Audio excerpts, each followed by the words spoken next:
can begin now, if that's okay. Good morning again. My name is Gian Hernandez. I'm an investment associate at Belize Invest, a unit of BELTRAIDE. So welcome to our very first coffee and confession session, transition to biodegradable products. So basically, this is just a session that was created by BELTRAIDE as part of the coffee and confession series to discuss key policy developments and also market trends.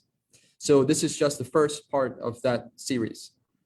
Today, we have the Department of Environment joining us. We also have the Belize Bureau of Standards joining as well.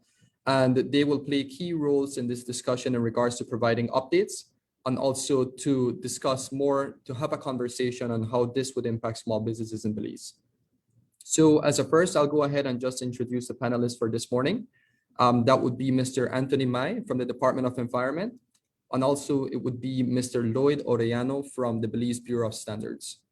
So those are some of the participants we'll have. If you can just briefly introduce yourselves or give a brief few opening words. This session, the brand of this session is very conversational. So feel free to, of course, when the time comes, ask questions to the participants. And as well, the participants, you can ask questions to the experts here as well. Okay. So please, Mr. Mai, if you could go ahead, maybe we could start with your segment. Some updates in regards to the plastics regulations, the biodegradables. I know a few weeks ago we participated in a session that spoke about this, but if you could just provide to the general public a brief overview of where we stand. Okay. Good. Yeah, sure. Thank you, Mr. Hernandez. And again, it's a pleasure to be on this, I call it like a talking session where, again, the department is given the opportunity to, again, have a conversation with the key stakeholders with regards to the initiative for the prevention of single-use plastics within the country. Again, good morning and thank you for having me here. So just briefly, with regards to where we are with the implementation of the plastics regulations, I'll just give you a brief background of where all the work that we have done, and then I will give an update in terms of where we are. And I hope that during the discussion, during my presentation, that we could have an informal discussion rather than just me issuing information. It would be good for us to engage in a conversation. And so, firstly, just to begin, I would like to inform that, again, the issue with recycling and pollution control is one of the main mandate of the Department of Environment. In fact, the Environmental Protection Act basically states that this is one of our core functions, one of our core roles and responsibilities. In 2010, if I could remember clearly, the department enacted a legislation, enacted the Returnable Continuous Act, which basically looked at how plastic bottles and certain kind of beverage containers were issued to the public, and then how that container would be given back to the distributor, so that then the distributor will be responsible for the proper disposal of these items. And so that act came into force in 2010, but the enforcement of it and the implementation of it was a bit iffy. It was not being done, we believe, to the best intent that we had for it. And so, again, we had to look at alternative ways to deal with some of these carbon pollutants coming into the country, because even though plastics and bottles, metals, etc., paper, etc., they come into the country as a product, eventually they end up as a waste. And so it is something that the government, I believe, then would have to deal with. And so moving on from 2010, in around 2015-16, the global discussion on phasing out of, or the prohibition of single-use plastic started to really get some momentum, and it became an international discussion. And again, the Belize itself, our country, falls within regional and international scope.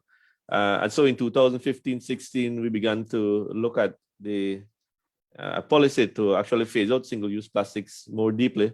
And a team was established to look at this and to guide the government in terms of how this could be done.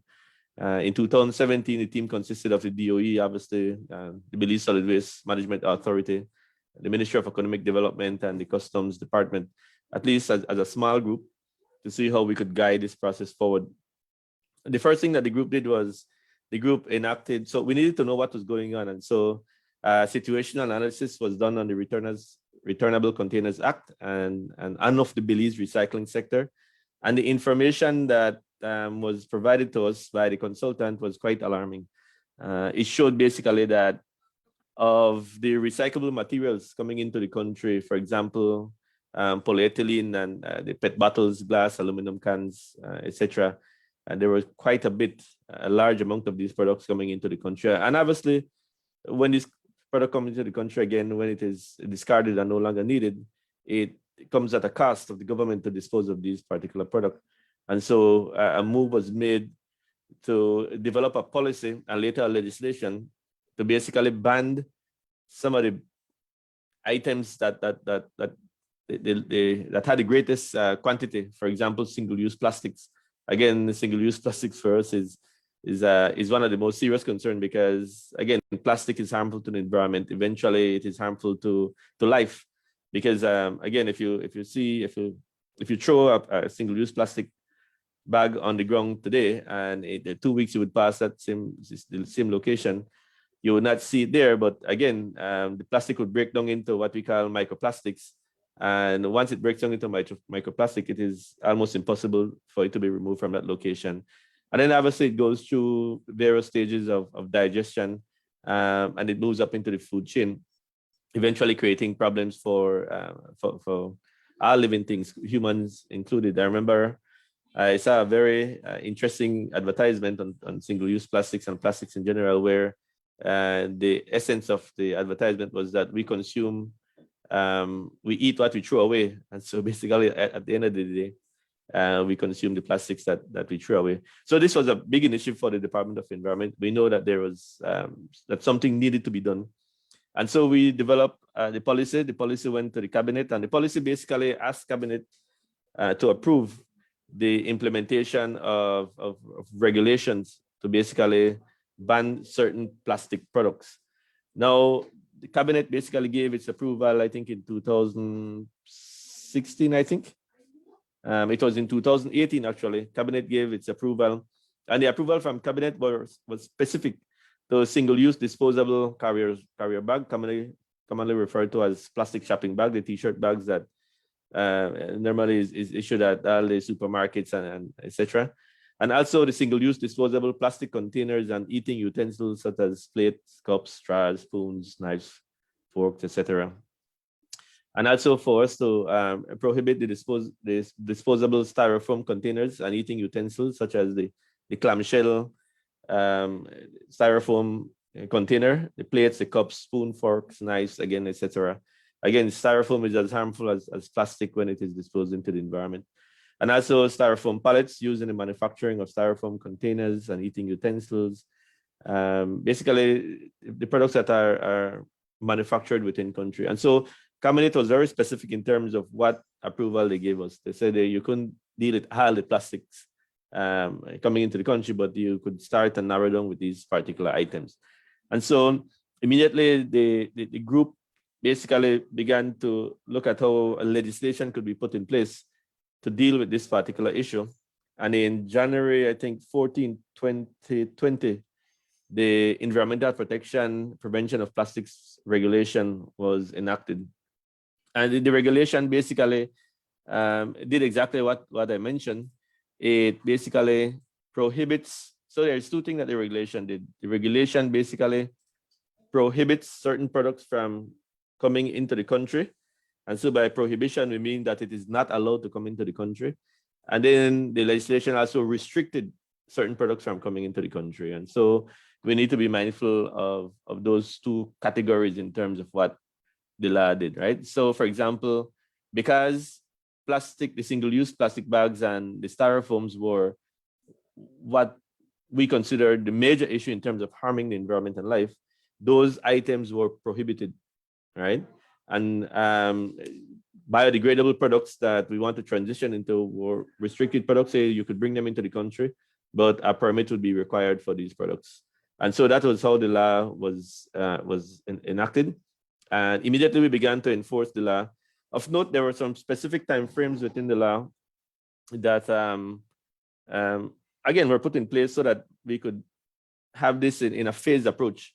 It was not an overnight thing where we said, you know, as of this day, know of these products should be imported, used, manufactured, or people should be in possession of. And so what we did was a phase-in approach. And so the law basically said that after January 14, when it was enacted, that 3 months after that date, the importation of these prohibited items should cease, or the law that it will come into effect. And so that would have been April 15, 2020. All importation of all single-use, of all prohibited item was prohibited, was not allowed to come into the country. And then the manufacturing was July the 15th, 2020. And the sale of any of these prohibited item, the threshold or the end date for that was October the 15th, 2020. And then the possession of any of these items was, if we caught you in possession of these products beyond January 15, 2021, then that would have been a violation of the law. What we found out in implementing the regulation was that there was, again, the law was created, but we didn't have any process established to really flesh this through. And so immediately we began to work on that given the time frame that we had. And we immediately realized that the best approach to do this was to establish an online application system. And so for those who are in this discussion, who are importers, would know that you could go on our online application system, and there is an application form that you could download from the website. You fill it up, you submit that electronically, and if it meets all the criteria, a permit is sent to you that you upload into the ASICUDA system, and you will be able to import these products. So again, the process that we implemented was, we wanted it to be as easy and as convenient as possible for the key stakeholders. But in terms of the implementation of this regulation, one of the biggest challenge we had was the fact that the biodegradable standard that would basically describe or explain clearly what these products are, what we were prohibiting, what we are restricting, and what the manufacturer should abide by was not in place. Luckily, or I say luckily, but fortunate, for us now that the biodegradable standard is at its final stage. I think it has been approved by the task force that looks into this. And now the next step is just to take it to the minister, for him to take it to the House for it to be approved as a legal standard. But I will let Mr. Lloyd Ariano to discuss this particular issue with the biodegradable standards. Sure But thing.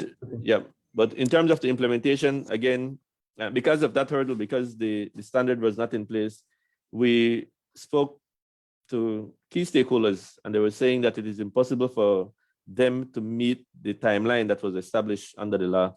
And so we wrote to Cabinet again and request an extension to the dates, and we were granted extension through an amendment to the law, stating that, again, the importation, date would be in place because we already had a process in place to deal with that, so that was being done correctly. We asked that the manufacturing of these products be extended up to January 15, 2021, and so that date has passed. And also the sale of these products were to expire on April 15, 2021. Again, that expired about 2 weeks ago. And the possession, anyone found in possession of these products, that date now is July 14, 2021. And so that is a few months away. So that is where we are with it. We know that there have been some challenges with regards to the application process. We continuously meet with the Customs Department to iron out issues related to the HS codes for these products. We also meet frequently with the brokers, Custom Brokers Association, because they have given us, I think, very good insight in terms of how we could make the process easier, simpler, and how we could clarify some of the items that are attached to the HS codes. Because one of the issues was that the HS codes were so broad that it was triggering the need to obtain a license from the DOE for products other than what the law was intended for. And so what we did, we met with the custom brokers and we met with the Custom Department, and they kind of clarify how again we could make this process easier for the stakeholders. And so what we did is we asked Custom Department to use trigger words. And so when you apply for the importation of certain products, you need to put the word biodegradable in, etc. So then that will that will trigger that it needs a permit from the DOE, If I etc. can So interject here, Mr. Mai, just quickly, sure. if that's okay. So in other words, if I understood correctly in regards to the EHS codes, is it a case where the biodegradables would be housed under the same EHS code for plastics, or are you saying that that would be a separate EHS codes? How would the trigger words work with that? Okay, so for example, again, the law itself already contains all the HS codes, right? But the law, how the law described the HS code was quite vague. And so what we did is that we developed an extension to the table. So the table has the HS code, the description of the goods, and we added a section, a comment section, where, for example, under HS code for those who are importers, for example, the HS code 3920, right? That HS code, in terms of the description of the goods, refers to, it say, other plates, sheets, film, foil, and strips or plastics, non-cellular and not reinforced, laminated, supported. And so the description is very broad. What we did in the comment section, we said other plates, sheets, film, foil, strips, or plastic, non-cellular. So we removed some of the items that that the department does not need to grant a permit for. And so during the application process, when the custom broker basically is developing his declaration, then these are some of the keywords that you could use so that we are aware that either it would need a permit or it would not need a permit. But the HS codes are standard. The HS codes will not change because it's a global harmonizing code. It's just how you apply. When you apply, you just need to be more specific in terms of stating that it is a biodegradable product, so that then it comes to the DOE rather than every single thing that you apply for under this HS code would trigger the need for a permit. I don't know if you guys understand what I'm trying to explain. No, that's an excellent overview, actually. And it's something that the reason I asked is because we have different programs under BELTRAIDE as well to help small businesses. Yeah. And again, trying to determine if a biodegradable product classifies as being under the EHS for plastics is very important when it comes to the importation of these goods. Yeah. So that we can benefit under, for example, the MEP program that we have at BELTRAIDE. Yeah. So that distinction is very important. I'm assuming that we would have to iron that out a bit more with the Customs Department at the DOE, so that we can be on the same page upon importation, right? Yeah, But, exactly. yeah, excellent, Mr. Mai. So I just had so I had a few questions here, but it seems that you touched on all of them. Okay. So that's excellent. So I guess for now, what we could do is go over to the update on standards, right? Okay, sure. Did mention standards, and it's something that I think the general public should understand that we needed those to proceed with this. So for now, what I'll do is I'll call on Mr. Lloyd Orellano so that he can give some good comments on that. Okay. Yes. Good morning, Mr. Gian. Sorry, I apologize Yeah, for the no one can see me because unfortunately this desktop does not allow me. no worries. It's kind of I look like a zombie on a Friday morning anyway. So and thanks again for including us in this session. It's very important. We always try to participate in as much of these sensitization sessions because it's part of the stakeholder outreach and engagement in relation to understanding this particular topic, and especially when it has to do with standards, because standards are very technical documents that at the end of the day, you have to understand what the requirements are. And following from my colleague, Mr. Mai at the DOE, our collaborating partners in this initiative, Mr. Mai actually gave me a lot of work, but this is what the Bureau of Standards does now. I can say that when we started out this initiative at the Bureau of Standards and in collaboration with the DOE, you have heard already the chronological events in terms of how this came about and the policy and the cabinet decision and so forth. So that engagement started at that point to look at the standards for biodegradable products. So I would encourage everyone to actually familiarize very carefully with what the regulation is asking for. Some of the very important things that Mr. Mai mentioned is in terms of the permitting system. Take note that even though you have the permitting system for biodegradable products, the first initial step is to actually register your products if they are biodegradable products, right? So the first step is registration process. So you do not go and apply for a permit if you have not registered your product as yet, right? So that is one of the important steps. Added to that then would be then the application of the standards and the technical requirements. So the regulation says that your product to be registered, you have to comply with the standards, or you have to comply with certain third-party certification schemes, right? I will be able to explain that as much as possible. You can stop me at any point in time if you do not understand a particular term or so forth. You do that, all right? At any point in time. Mr. Meyer already explained the need for why we developed, or we were looking at the standards for biodegradable products in Belize. So we had engaged them. We looked at the standards for specification and labeling for biodegradable products. In addition to that, because the regulation was calling for implementation of the third party of a certification scheme, we also look at a system or a scheme in relation to third-party certifications. Do not worry, I'll be able to explain these different terms in a short while, right? But first, before that, I have to give you a bit of the background, or a bit of how the Bureau of Standards develops standards. Well, everybody should know that the Bureau is the national entity in relation to standards, to national standards, I should say. So the way how we go about developing standards is a process. It's an international process that we use in terms of looking at establishing technical committees. The technical committees are comprised of key stakeholders with interest in the biodegradable products. It's an open balanced representation that includes not only the key stakeholders such as the manufacturers, importers, and so forth. It can also include academia. It can also include general interests and so forth. So that is the main vehicle by which we develop standards, with the commissioning of technical committees. From there on, we understand that outside of technical committees, we can't have everybody participating in a committee. So we understand that others need to be informed. So there is a period in which we inform others, meaning we send out whatever drafts we have for public comments. We have done that. We did that a lot. We did a lot of work when it comes to the biodegradable product standards. It has come a long way. So much so that, for example, in March of 2020, in January and March of 2020, we've had a significant engagement.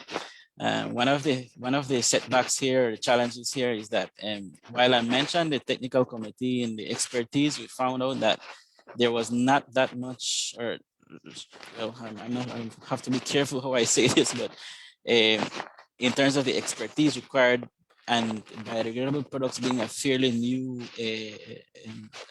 technology, it was members did not really understood it much. And it was only limited to the academic and the manufacturing level, who would have understood clearly the processes involved in terms of the biodegradable products.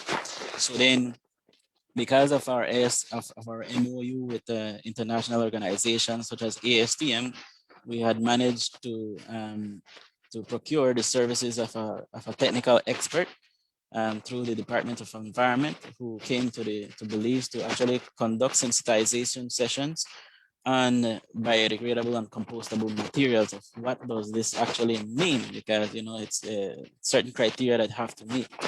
We've had several consultation sessions with them, with the technical committee and so forth. But it's always a back and forth. It's always meetings, and it's always research, and it's always having that engagement with the relevant experts to actually ensure that what we are going to establish for Belize are the actual applicable standards that will meet the objectives of the regulation.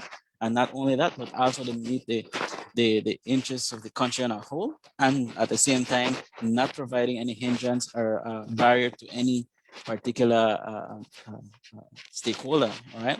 So it's not to cause any barrier to trade. It's actually to facilitate trade as much as possible. While doing so, we at the same time, we do not want to create any substandard standard, because at the end of the day, it will be facilitating substandard products in the market. And that's not what we want, right? So I'll be able to speak a little bit more in terms of the specifications and criteria, a little bit technical, but I'll do my best to break it down. If you have any questions, please let me know. So in terms of the biodegradable products to comply with the standards, it says that commercially biodegradable plastics must have a bio-based carbon content that is greater than 50%, and it must biodegrade within 365 days. The 365 days is the objective of the regulation for those who have reviewed the regulation. So you would note this particular requirement here from the definition of commercially biodegradable plastics in the regulation. Now, what would make this, what criteria or specification would achieve this? Then it has to be not something greater than 50% bio-based content. What I want to mention here is that this is in comparison to other certification schemes, we are still not establishing grading system for biodegradable products in Belize. What I mean is that we are only establishing a threshold, a minimum requirement, a minimum limit, so that, for example, if you would see products being certified under, for example, the Biodegradable Products Institute in the US, or products BINCERTCO in the EU and so forth, and this is one of the key things, if you are going to import and you obtain a certificate under BINCERTCO, which is between 20 to 50% grade in terms of the certification mark, note that that will not comply with what we want here.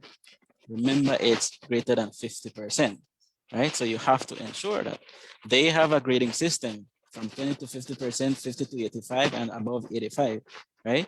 So if you get a certification through the BINCERTCO, 20 to 50%, note that that is going to be one that will I mean, there are other factors to consider, but more than likely that will not comply with the objectives of the regulation here.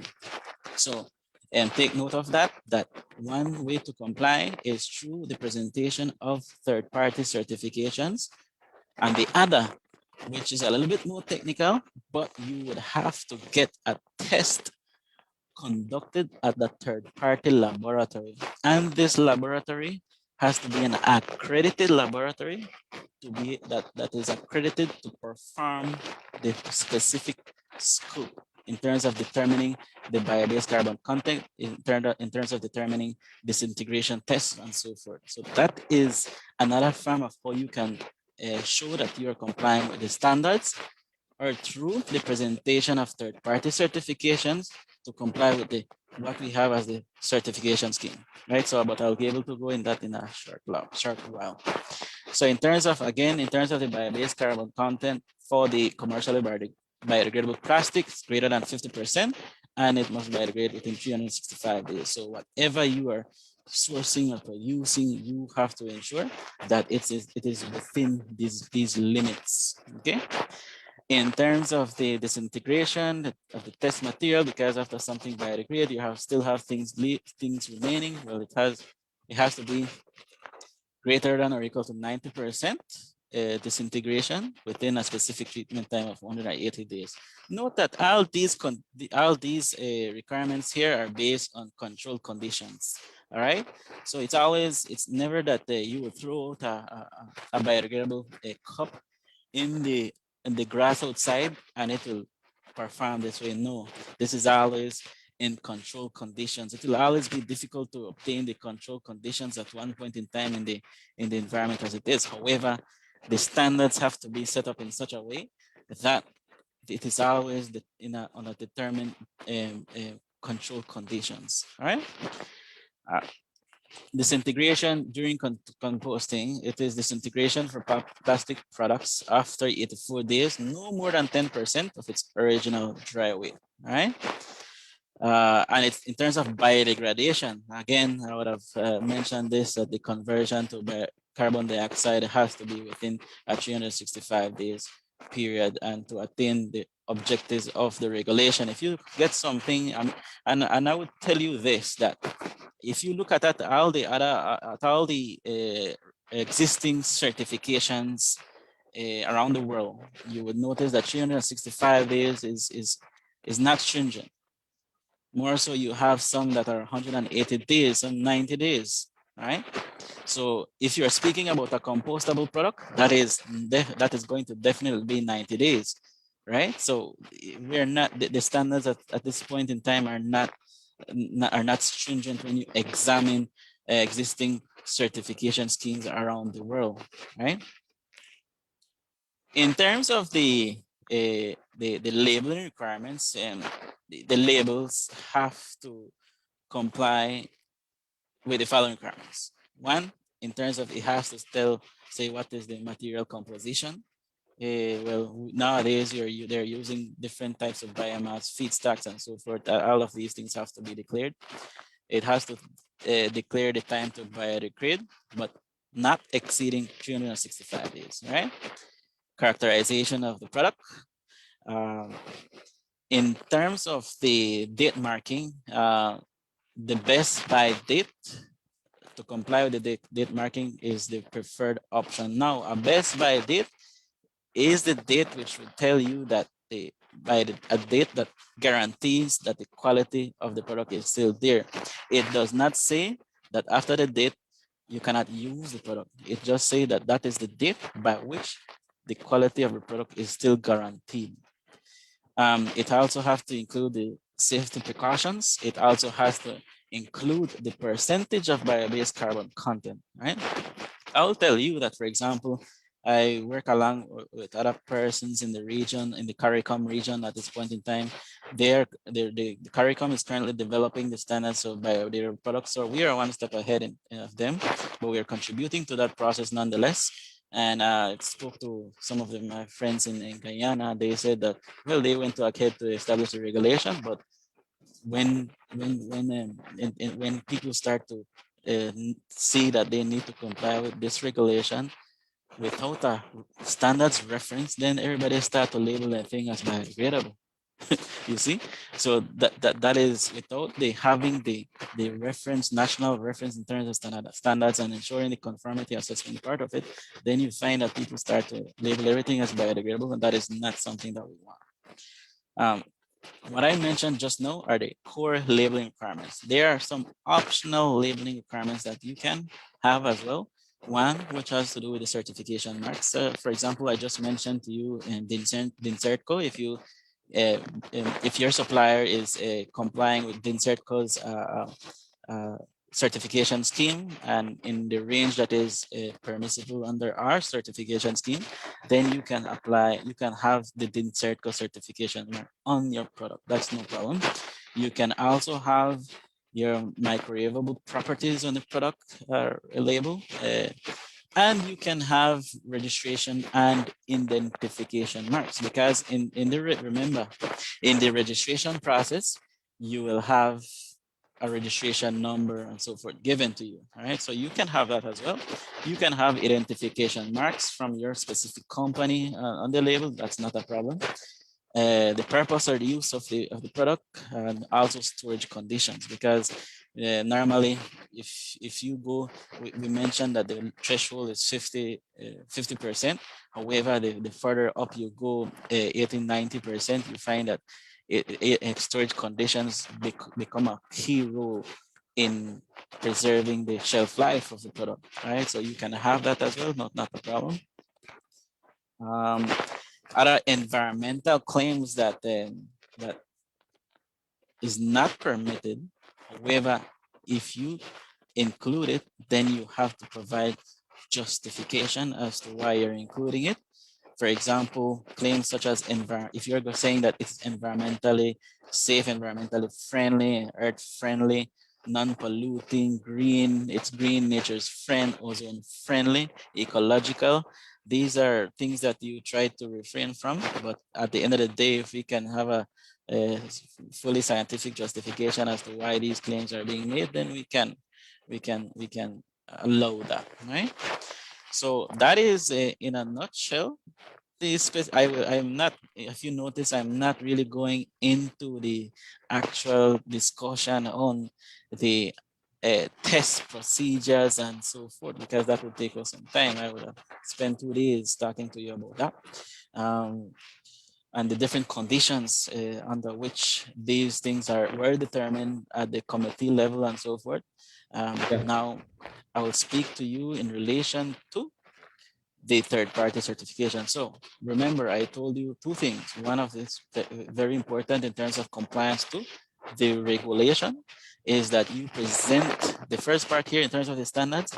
Complying to that would mean then that you would have to submit a test report from an accredited laboratory that is, whose scope is that they have the capacity to be able to do those tests. You can provide that to us. We will evaluate whether you're complying with the standards. This second part in terms of the certification scheme is that where you can provide a certification from being recognized from another certification scheme. Like if you provide one from the Biodegradable Products Institute in the US, you can provide that. We will evaluate it to see whether it meets our certification criteria here, right? So it is, I have to stress this every time because I find that people may not understand this much in terms of the independent third party laboratories. As long as it's an accredited third party laboratory with the approved scope and being able to conduct these tests, then you should be fine, right? Most of the times, your supplier, your manufacturer should have these available. The problem is that if they don't have these available and you want to import the product, you are going to bear the cost of conducting conformity assessment on the product, right? So, but be very careful when you are sourcing the product and be very careful in terms of determining the requirements, because I mentioned just now that other certification schemes do have grading requirements. And if the product you're sourcing comes from a lower grade that is not complying with the Belize certification, then that is not going to be registered in Belize. You understand? So you have to ensure that you source the product from that is complying with the certification scheme. And these are things that you do before you pay or you source or you decide to import anything. The registration process allows for that, right? Okay. Excellent. Was there a question there? No. So we actually have 3, I'm assuming. But for now, thanks for that excellent overview, Mr. Oriano. I think I'll do very technical. I'm sure the participants could appreciate the updates on that. But Yes. I think for now, what we could do is move into more of a question phase of the segment. And I think that this would be where the core of the discussion will be. No problem. I guess I'll just go ahead and start with the question I had in regards to being a small business in Belize. So from what I'm hearing, it's a bit, as a small business, it's a bit of a different process, a different reality when it comes to the importation of these biodegradable goods. It's not, of course, obviously, as it was before. So is it a case where the suggestion would be that the sourcing of these biodegradable inputs, for example, if I sell coffee as an example, and I use plastic cups, for example, is it a case where I would have an easier process in just sourcing that material, that input in country? How would that look like for a small business? That is a very, very good question, because you see, you have to find your suppliers, whether in country or out of the country. Now, if you can speak with for small businesses, if you can, I mean, naturally for small businesses, you have your niche market, you have a certain appearance and appeal that you want to portray to your customers and so forth, right? So, and remember, it's always within the meaning of what is covered within the regulation. So anything that the regulation is not covering, you don't worry about that. But if you determine that something that you are using is covered within the regulation and you need to replace that with a biodegradable alternative, then that is the first thing you need to determine, right? No, when that is being made, you have to find a supplier. No, if you can find a supplier within country, very good. The things, I don't see any problems with that, because you're going to be purchasing from that supplier. Now, if you can't, or if you need something special, something specific, something with appearance and so forth, then that has to be an agreement between supplier and the small business. I would not recommend that the small business, go ahead to try to seek to import their own thing, because that is going to be a little bit costly, right? Yeah, However, of course. we can't stop anybody from doing that. But it's Absolutely. just my recommendation, because one thing I didn't speak to you about, if you have to conduct a particular test on your own, that is going to be very, very costly. So you work with your suppliers, your importers, to the very much, or your producer. I forgot to mention the producers, and I honestly, I would have preferred if producers could probably accommodate for any specific or niche markets in terms of the small businesses and so Right. forth, right?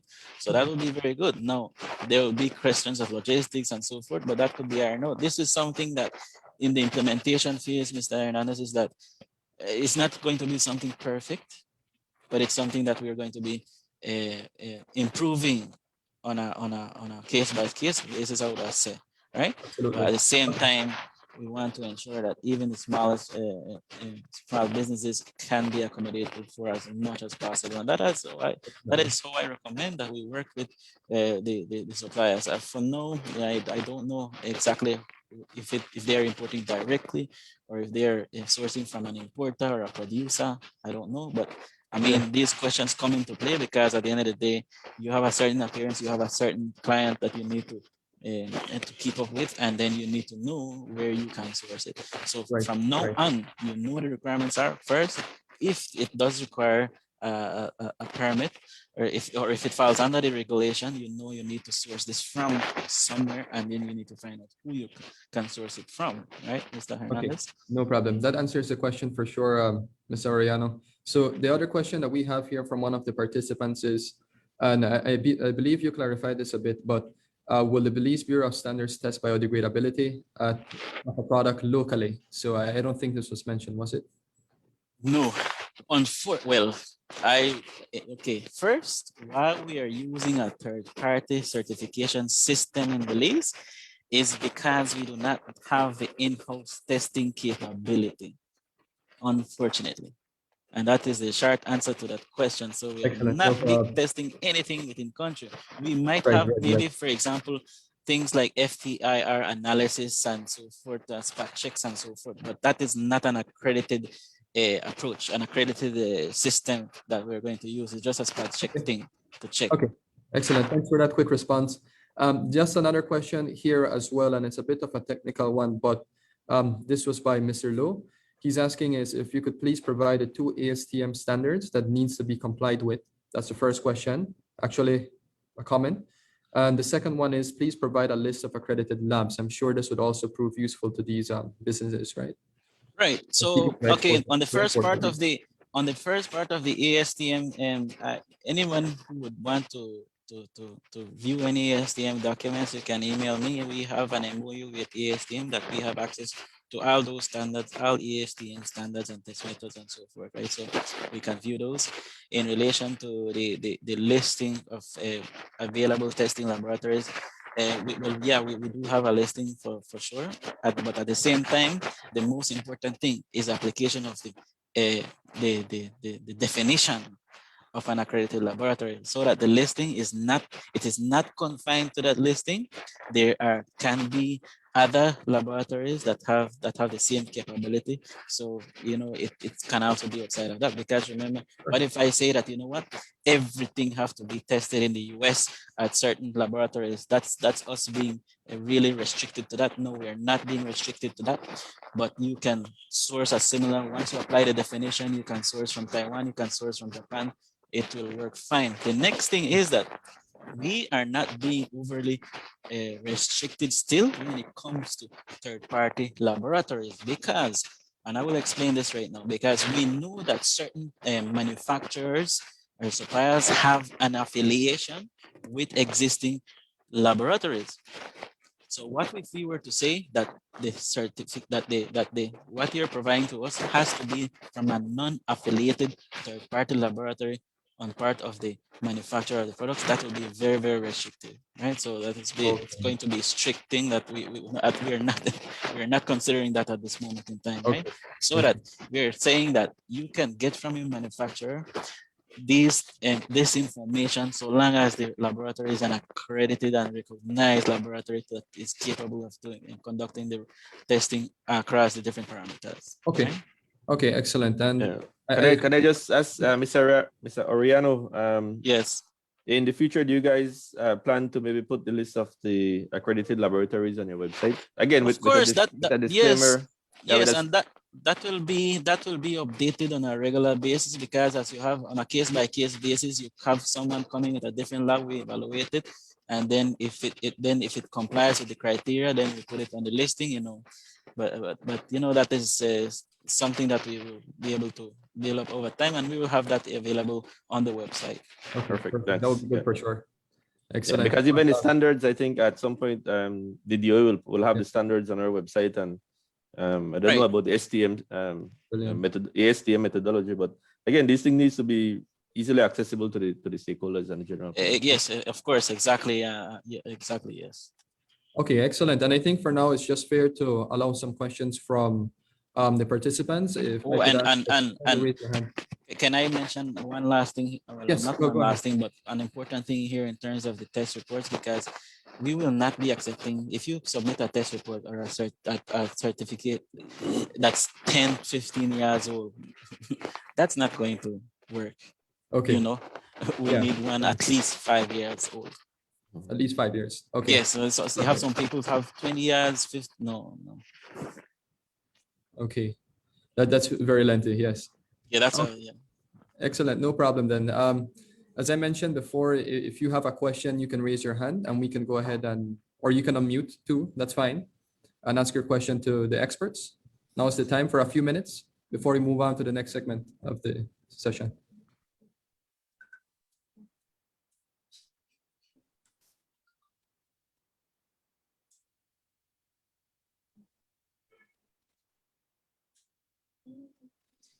Okay, it seems everything's clear. Mr. Maya, if that, I just want Ms. Oriana to clarify the fact that, again, in terms of the third-party certification, if I understand it right, and correct me if I do, Mr. Oriano, this will be required for each importer, but it will not be required for every import.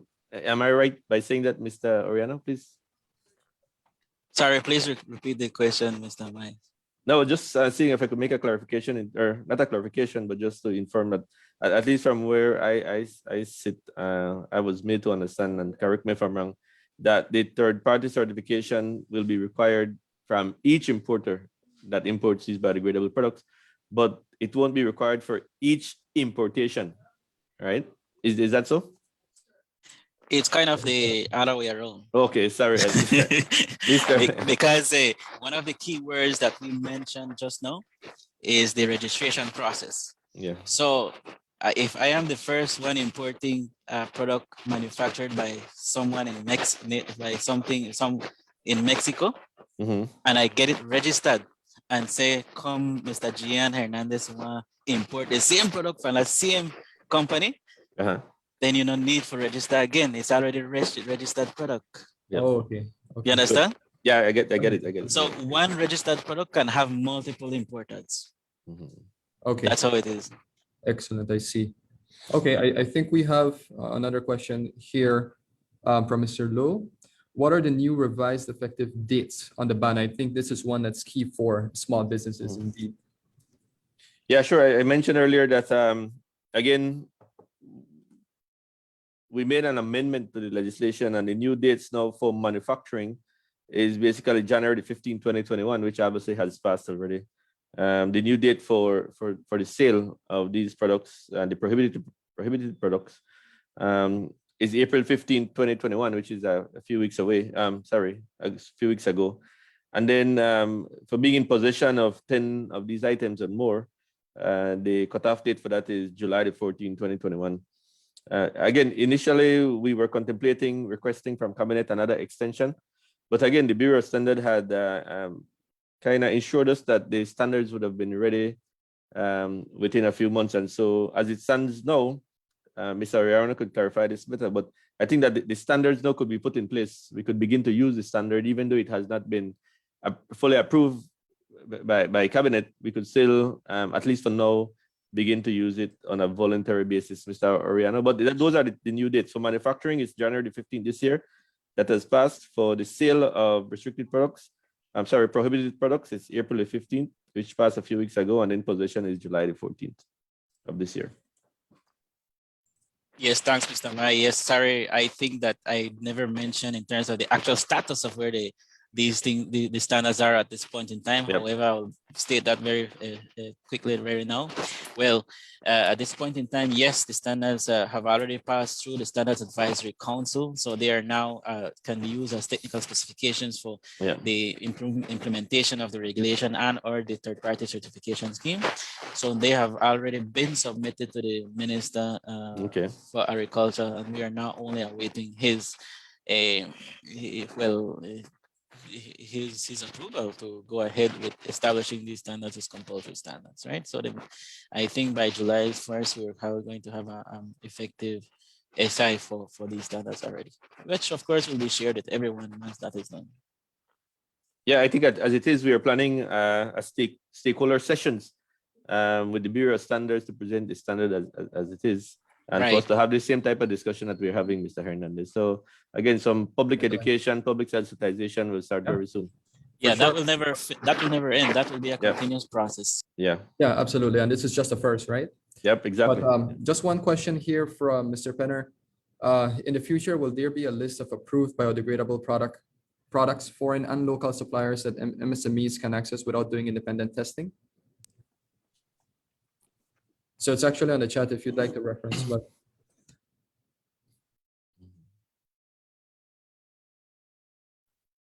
I think this also came up in the discussions with some stakeholders as well, right?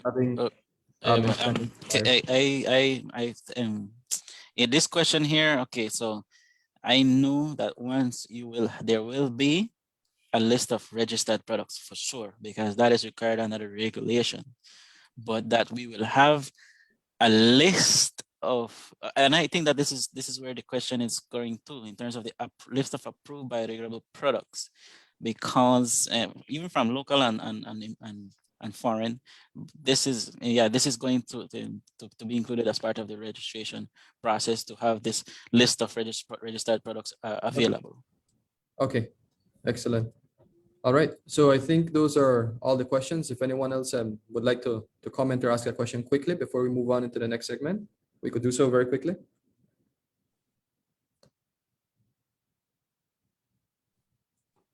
Okay, either way, I think if you have any questions later on, you can always send us an email or send us a message. We can still answer, right? Yes, of course, anytime. Perfect. So excellent. So thanks for that excellent overview on where the transition to biodegradable stands. I think it's quite clear to an extent from a small business perspective. Now what we will do is go into the segment that speaks on how us as BELTRAIDE could provide the support necessary for small businesses to remain competitive. That's the whole point of the session, right? So we do have a series of incentive programs that we administer here at BELTRAIDE, but the ones that we feel would be most feasible in a sense would be the MSME Enhancement Program, which allows, of course, importation of packaging or any products you need as input for MSMEs, custom duty free. So again, I'll pass it on to our expert, Ms. Adriani Mendez, to speak a bit more on that. And if you have questions, again, feel free to ask after the presentation. Okay. Hi, good morning, everyone. Thank you, Jan. For my part of the session, I would like to share my screen, and let's see if I am able to do that here. Sure. I'm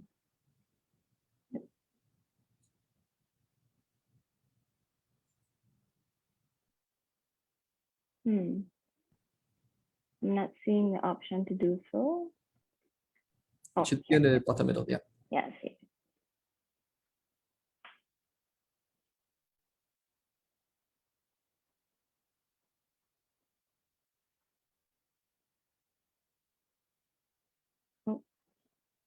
Okay, it's loading up. Yeah. All right, perfect. I can see it. Okay. Can you see the presentation? Yes, I can. Good to go.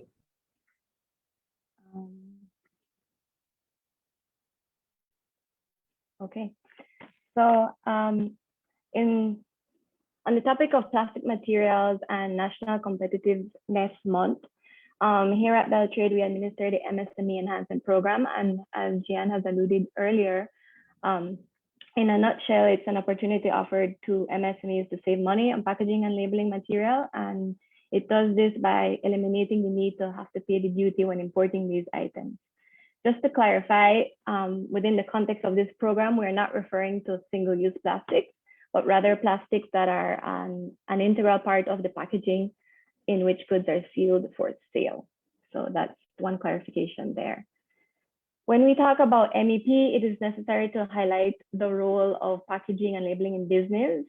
Apart from protecting and merely enveloping a product, it's a fact that packaging and labeling can be an important marketing tool for businesses because, of course, it influences a customer when deciding to purchase one product versus the other or one brand versus the other. And when we take into consideration local products, we need to realize that these do not only compete with other local products, but they also compete with foreign imports of the same kind. And we know that foreign companies are in a better position to invest heavily on the look and feel of their product. So it is important that we consider packaging beyond its basic functions and also look at the additional value it can offer by providing greater convenience and ease of use. So if you speak to any entrepreneur, especially a Belizean entrepreneur, they will definitely attest to the high costs they face when purchasing these materials.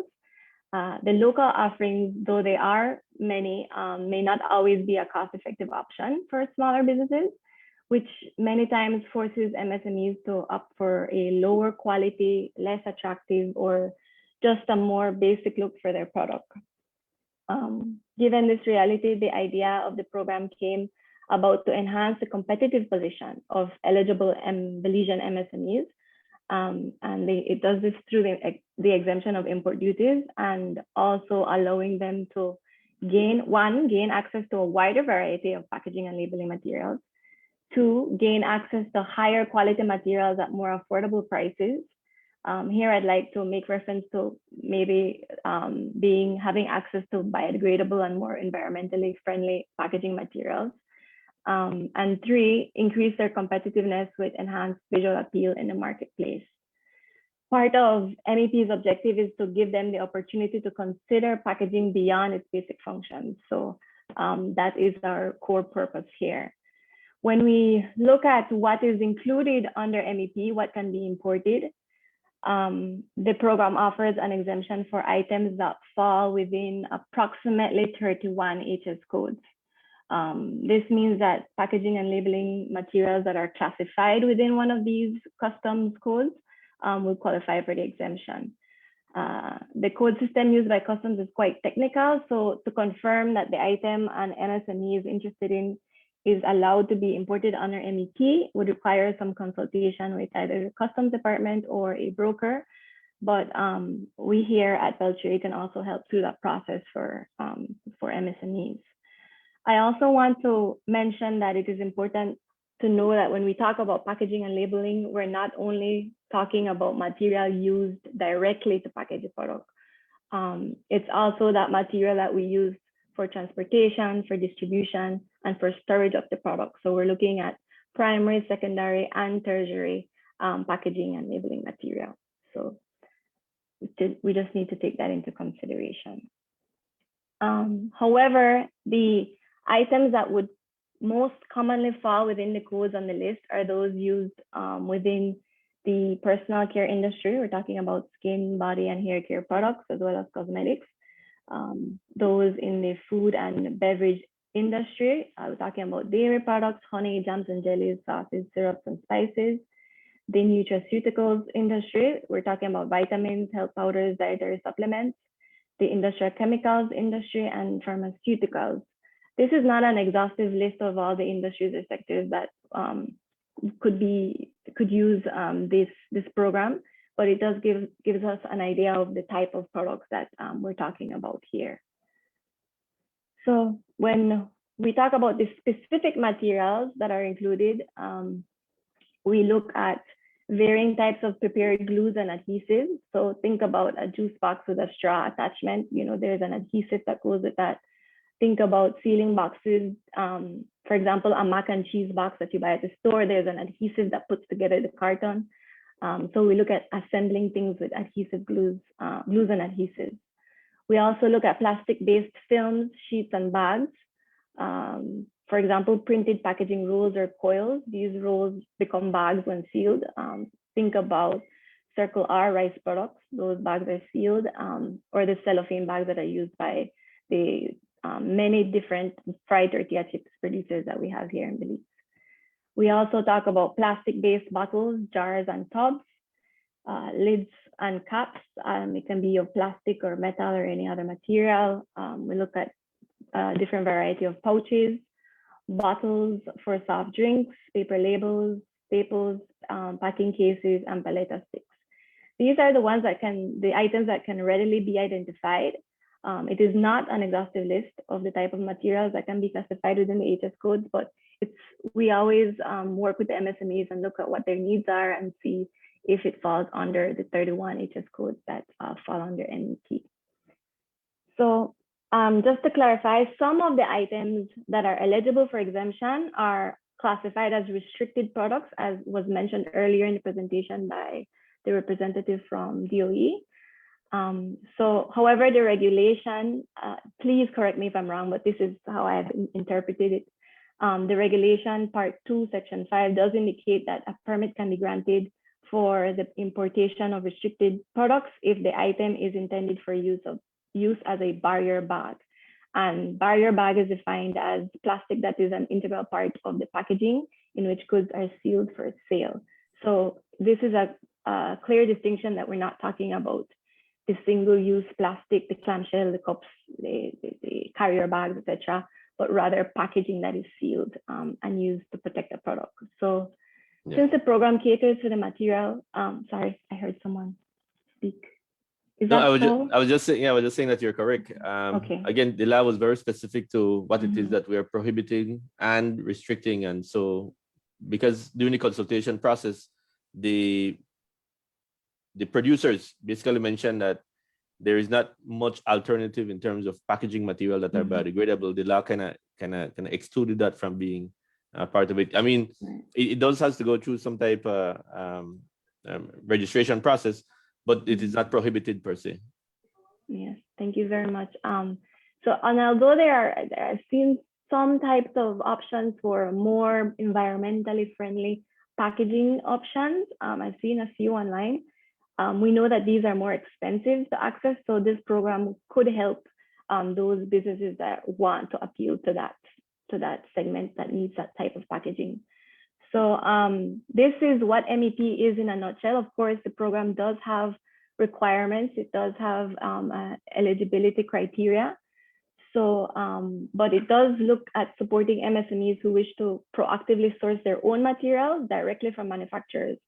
And we would assume that they do this in an effort to have more control over their costs.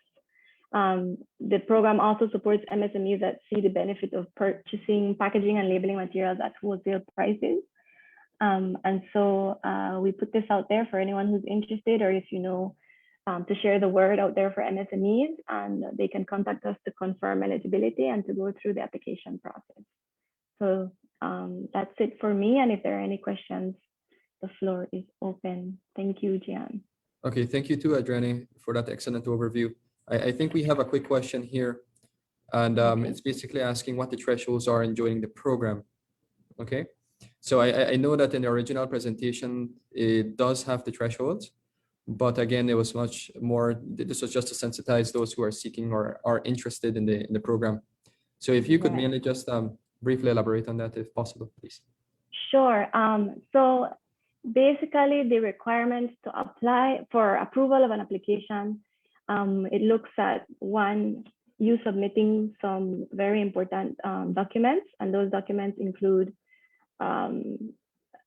registration with the company's registry, registration with Social Security Board, and registration with the Belize Tax Service.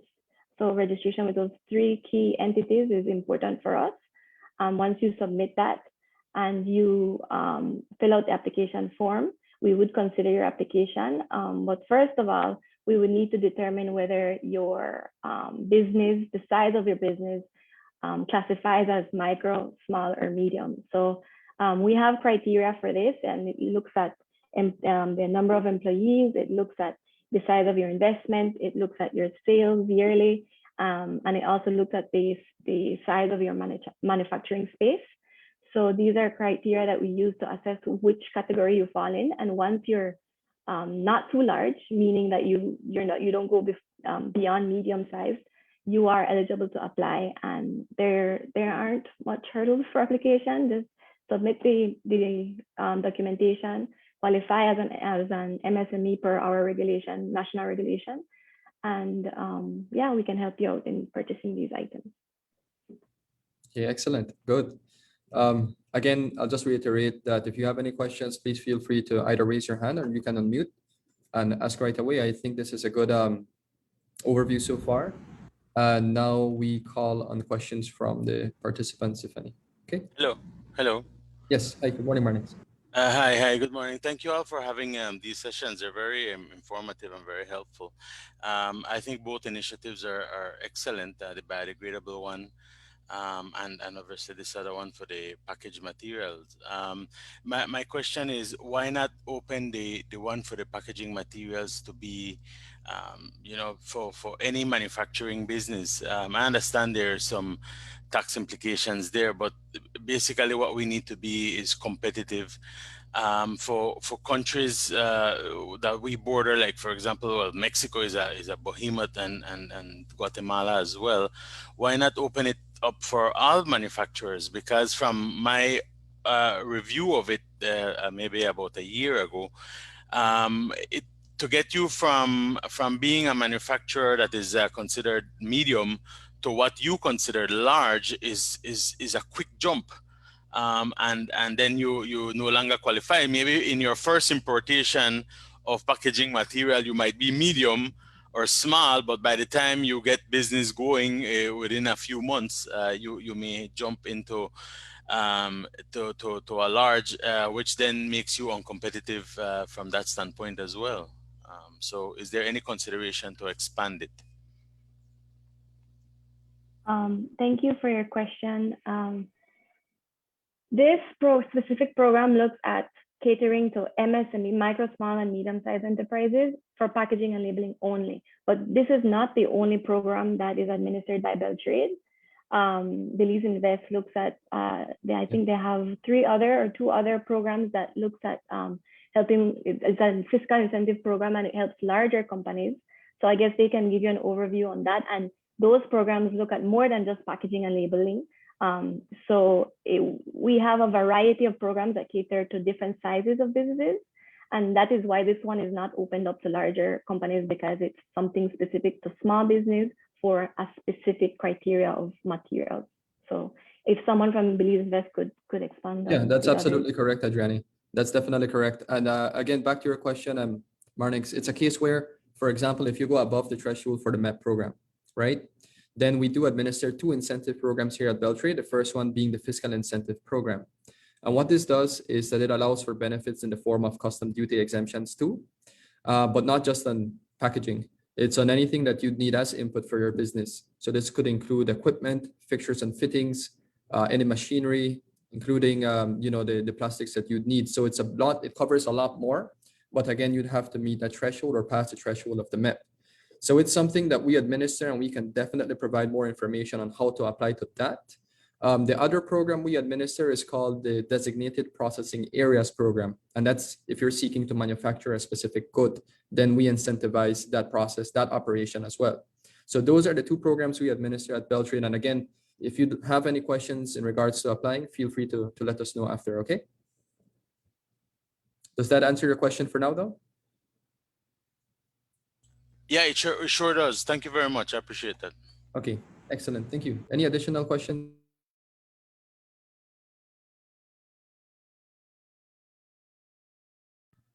All right, excellent. So if there are no additional comments or questions, then I guess we've come to the end of the session. Again, if it's a case where you have questions after, I'll reiterate yet again, please feel free to reach out to us. We can schedule a quick meeting even to go ahead and just address those, okay? But I'd like to go ahead and just close and thank the panelists, the participants today for joining in what I would say a very informative session. I'd like to thank the DOE, Mr. Mai, for that. I'd like to thank the BBS, the Belize Bureau of Standards, for that as well, Mr. Lloyd. So yeah, basically, if you have comments later on, let us know and we'll be in touch. All right. But thanks again for joining this session, and we'll be in touch in regards to this topic. All right. Thank you, Mr. Hernandez. Thank you for the invitation and thank you for the participants.